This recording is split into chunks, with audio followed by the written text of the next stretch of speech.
বাংলাদেশের অভ্যন্তরে সমস্যা রয়েছে এবং তা শীঘ্র স্থিতিশীল হতে বাধ্য বলে শনিবার জানিয়েছেন মুখ্যমন্ত্রী ডাক্তার মানিক সাহা। স্বাবলম্বী নারী, স্বাবলম্বী ত্রিপুরা শীর্ষক সভায় বক্তব্য রাখতে গিয়ে দক্ষিণ পূর্ব এশিয়ার প্রবেশদ্বার হবে ত্রিপুরা বলে আবারও একবার জানিয়েছেন মুখ্যমন্ত্রী। ত্রিপুরার চেহারা পাল্টাবে। ত্রিপুরা সাউথ ইস্ট এশিয়ার যে গেটওয়ে হতে চলছে। আপনারা বাংলাদেশে এখন কিছুটা সমস্যা আছে, কিন্তু এটা বেশি দিন নয়, কয়েকদিন পরে স্থিতিশীল অবস্থা আসতে বাধ্য।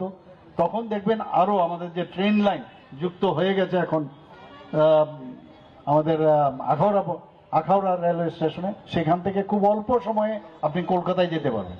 যদি আমাদের মৈত্রী সেতু অলরেডি রেডি আছে, সেটা যখন শুরু হবে, তাহলে ত্রিপুরার জন্য এখানে যে আমাদের যে ব্যবস্থা এখন সেখানে হয়েছে, বাইরের থেকে মানুষ আসছে এখানে ব্যবসা করার জন্য। ত্রিপুরাতে যেহেতু শান্তি শৃঙ্খলা এত বেটার, ল অ্যান্ড অর্ডার এত ভালো। আমি গত পরশু 2-3 দিন আগে আমি গুয়াহাটিতে গিয়েছিলাম। সেখানে আমি আম্বানিজি এবং আদানিজি ওদের সাথে কথা বলেছি, টাটা গ্রুপের চেয়ারম্যান ওনার সাথে কথা বলেছি।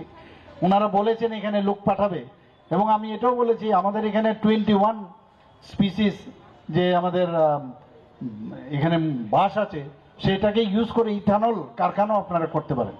দেখুন, অনেক সময় বলবে যে উনি তো মুখ্যমন্ত্রী তো কয়েকবার এই বলেছে সেই বলেছে, কিন্তু হচ্ছে না কেন? কিন্তু আমাদের চেষ্টা আছে, কিন্তু চেষ্টার পরে সেটা হতে বাধ্য। রাজ্যে বর্তমানে 52,460টি স্বসহায়ক দল রয়েছে, যার সঙ্গে যুক্ত রয়েছেন 4,73,000 মহিলা।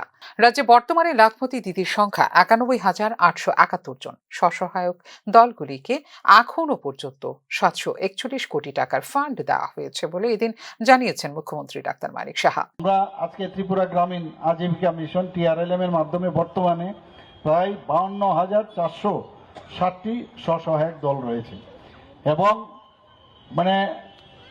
যার মোট সদস্য সংখ্যা প্রায় 4 লক্ষর উপরে, অর্থাৎ 4.73 লাখ।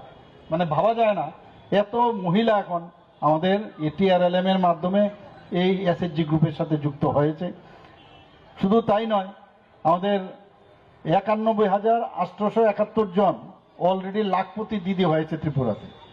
ভাবা যায় কোনোদিন যে আমাদের লাখপতি, মাননীয় প্রধানমন্ত্রী লাখপতি দিদির কথা বলেন, সেই 91,871 জন লাখপতি দিদি হয়েছে, এবং তাদের ফান্ড কত দেওয়া হয়েছে? 746 কোটি টাকার উপর ফান্ড দেওয়া হয়েছে। মহিলাদের সশক্তিকরণের ক্ষেত্রে কেন্দ্রীয় বিল পাস হবার আগে চাকুরিতে মহিলাদের জন্য 33% সংরক্ষণ চালু করা হয়েছিল বলে এদিন জানিয়েছেন মুখ্যমন্ত্রী ডাক্তার মানিক সাহা। মহিলাদের TSR বাহিনী পুরুষদের থেকেও অনেক উৎকর্ষ বলে জানিয়েছেন মুখ্যমন্ত্রী জন আরোগ্য যোজনার সুফল গোটা দেশের মধ্যে একমাত্র ত্রিপুরাতে সমানভাবে ভোগ করেন পুরুষ এবং মহিলা উভয়ই, জানিয়েছেন মুখ্যমন্ত্রী doctor Manik Saha. Bureau report, news নাও।